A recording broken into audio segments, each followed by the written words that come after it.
Assalamualaikum warahmatullahi wabarakatuh. Waalaikumsalam warahmatullahi wabarakatuh. Di sini akan menjelaskan materi yang sudah saya buat beberapa hari yang lalu tentang penelitian lewat kajian beberapa jurnal yang sudah saya kutip. Saya masukkan untuk menjadikan referensi yang ada di jurnal saya di sini dengan judul pengaplikasian akad wadiah pada sistem perbankan syariah lewat kajian ayat Al-Quran dan hadis. Wadiah. Apa itu wadiah? Wadiah itu merupakan akad mengenai sebuah ikatan atau jaminan akan sesuatu, atau jaminan akan sesuatu, atau sebagai sebuah simbol perpindahan kepemilikan dan pernyataan perpindahan kepemilikan. Jadi akad wadiah itu merupakan akad yang menjadikan kepemilikan barang berpindah kepada orang lain. Menurut KBBI, akad memiliki arti janji, perjanjian atau kontrak. Jadi akad itu merupakan sebuah perjanjian atau kontrak yang mengikat sebagai sebuah tanda perpindahan dan penerimaan kepemilikan. Bank merupakan lembaga yang erat kaitannya dengan uang. Bank juga dikenal dengan sebagai lembaga keuangan. Banyak hal yang ditawarkan oleh bank dari produk-produk yang sudah dimuat di bank tersebut. Bank memiliki banyak produk dan menawarkan berbagai macam jenis produk kepada nasabah. Salah satu jenis produk bank yaitu adalah tabungan. Tabungan ini merupakan akad wadiah karena uang titipan atau uang simpanan yang dititipkan nasabah kepada lembaga bank, itu disimpan di bank melalui akad wadiah. Akad wadiah merupakan salah satu wujud perjanjian dalam hukum keuangan Islam, di mana seorang individu atau nasabah mempercayakan keuangan dana atau aset yang ia miliki kepada lembaga keuangan tersebut. Dana atau aset yang dimiliki oleh nasabah atau orang itu dijaga, dikendalikan, dan dikelola keamanannya oleh pihak lembaga keuangan. Kepercayaan dan tanggung jawab menjadi prinsip utama dalam penerapan akad wadiah. Pihak yang menerima amanah atau wadi bertanggung jawab untuk menjaga aset dan mengendalikan aset tersebut kepada pemiliknya. Jadi bank memiliki tanggung jawab terhadap aset nasabah guna menjaga keamanan dan keutuhan harta dari si wadi tersebut. Pemilik aset atau wadi menyerahkan kepemilikannya aset kepada pihak yang menerima amanah tanpa ada jaminan pengembalian pokok atau imbalan atas penggunaan aset tersebut. Kejujuran atau integritas atas kepercayaan menjadi pedoman dalam hubungan antara wadi dan muwadi. Jadi akad wadiah menjunjung tinggi kejujuran dan integritas yang telah dilakukan oleh lembaga keuangan kepada nasabah, karena nasabah mempercayakan seluruh harta yang disimpan di lembaga keuangan guna dikelola oleh bank.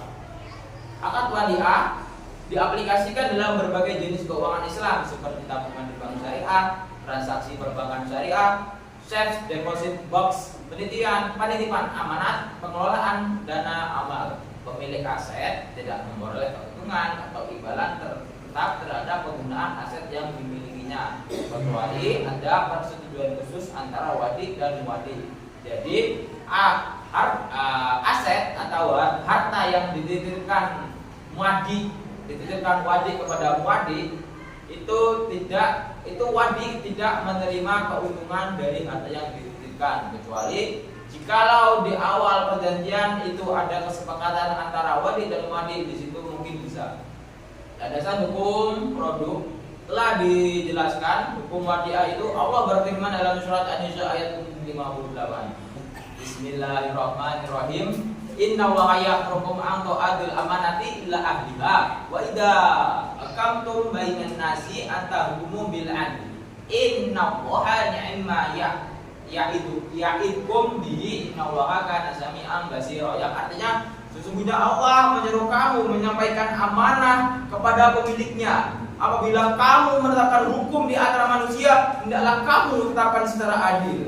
Sesungguhnya Allah memberi pengajaran yang paling baik kepadamu. Dan sesungguhnya Allah Maha Pendengar lagi Maha Melihat. Kemudian satu lagi dalil yang menjelaskan tentang akad wadiah yaitu hadis yang diriwayatkan oleh Abu Daud. Tunaikanlah amanah kepada orang yang mempercayaimu dan janganlah kamu berkhianat terhadap orang yang berkhianat kepadamu. Hadis riwayat Abu Daud. Hadis ini menegaskan bahwasanya menjaga titipan atau amanah yang sudah diamanahkan kepada kita itu merupakan suatu kewajiban yang harus kita jaga dengan segala pengelolaan yang sudah kita lakukan. Kita harus menjaga yang sudah dititipkan berupa amanah tersebut kepada kita.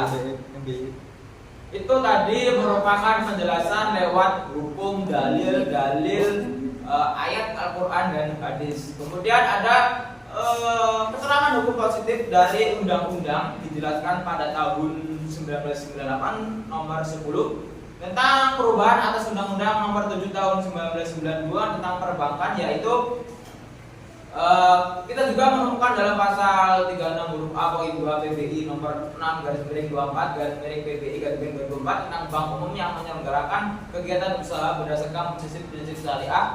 Intinya undang-undang itu berbunyi bahwa bank wajib menerapkan prinsip syariah dan prinsip kehati-hatian dalam kegiatan usaha yang mengadakan perhimpunan dana dari masyarakat.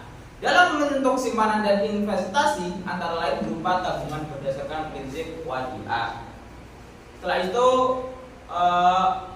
dari fatwa DSN MUI ini, tabungan yang diperolehkan menurut hukum syariah itu berdasarkan ketentuan wadiah ada beberapa, seperti tabungan itu bersifat simpanan, kemudian simpanan dapat diambil kapan saja, on call, atau berdasarkan kesepakatan, tidak dapat imbalan yang disyaratkan kecuali dalam bentuk pemberian bersifat sukarela dari pihak bank.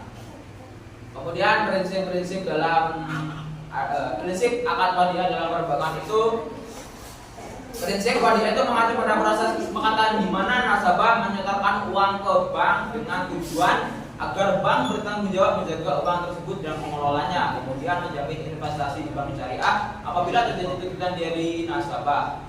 Akibat penerapan prinsip wadiah ini, semua keuntungan dana titipan menjadi milik bank, begitu pula sebaliknya.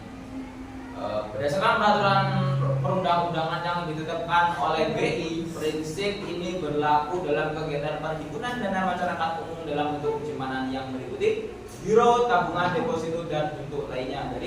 Jadi beberapa hal tersebut itu meliputi tentang akad wadiah yang telah dilegalkan dalam perbankan syariah. Kemudian ada jenis-jenis akad wadiah. Akad wadiah itu tidak hanya satu jenis. Jadi ada dua jenis akad wadiah. Apabila si nasabah ingin melakukan perjanjian di awal, ia harus menentukan perjanjian akad wadiah mana yang akan disepakati dengan lembaga keuangan tersebut. Pertama ada wadiah yat amanah. Wadiah yat amanah itu penitipan dana atau barang, tapi pihak yang dititipi tidak boleh memanfaatkan barang tersebut, tapi dapat mengenakan biaya fee kepada penitipan sebagai balas jasa atas keamanan pemeliharaan dan pengelolaannya. Nilai jasa ini tergantung pada jenis dan lama penitipan dana atau barang tersebut. Jadi akad wadiah yat amanah ini penitipan barang terhadap lembaga keuangan.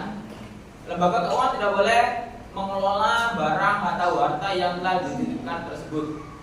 Tapi lembaga keuangan bisa memberikan biaya fee atau biaya keamanan atau pemeliharaan atau pengelolaan atas nilai jasa yang tergantung pada jenis dan lama penitipan. Semakin lama penitipan yang dititipkan, semakin lama penitipan barang kepada lembaga tersebut, maka mungkin bank bisa mengenakan biaya yang cukup tinggi. Setelah itu ada wadiah yat dhamanah. Wadiah ini bersifat bebas, artinya pihak bank juga boleh mengelola atau mempergunakan barang titipan dari si nasabah atau si wadi. Apabila terjadi kehilangan ataupun kerusakan pada barang yang dititipkan tanpa dengan seizin dari pemiliknya, misalkan penggunaan barang tersebut tidak diketahui oleh pemilik barang yang dititipkan, maka pihak penitipan memberikan jaminan untuk mengembalikan barang titipan tersebut secara utuh pada saat pemilik asli mengendakinya. Jadi jika kerusakan barang terjadi tanpa sepengetahuan pemilik, itu bank harus wajib mengembalikan barang tersebut secara utuh kepada pemiliknya. Keuntungan yang diperoleh dari keseluruhan barang titipan tersebut menjadi milik pihak yang dititipi. Akan tetapi dapat juga memberikan hadiah bonus kepada penitip dengan cara tidak catatan tidak disyaratkan sebelumnya. Saya ingin bertanya tadi mengenai akad wadiah atau mana di kata kuncinya tadi ada penjelasan tentang ayat dan hadisnya. Di sini menjelaskan tentang ayat An-Nisa ayat 258 yang mengenai tentang kepemilikan atau amanah memberikan barang kepada seseorang. Pertanyaannya, apakah di akad wadiah ini memiliki konsep-konsep atau aturan-aturan tertentu yang dibolehkan bahwasanya ketika si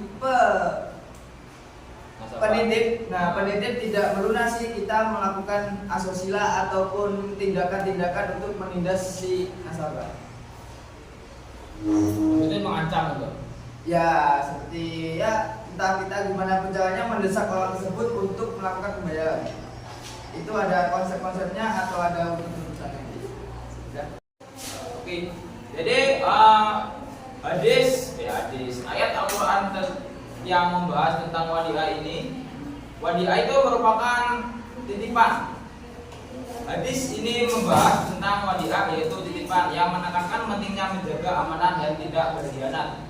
Jadi apabila seorang wadi atau orang yang menitipkan barang terhadap nasabah itu di awal melakukan perjanjian akad lewat yang sudah saya sebutkan. Jadi ada dua jenis akad wadiah. Si nasabah bisa memilih antara dia akan melakukan akad wadiah ayat amanah atau wadiah ayat domanah.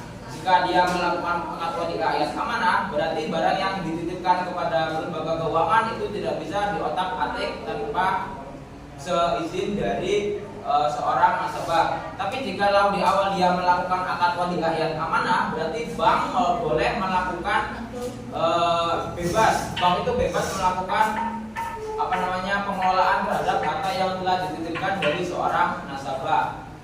Karena di sini wadiah ayat amanah menganut bersifat bebas, artinya bisa sebuah lembaga keuangan mengelola ataupun melakukan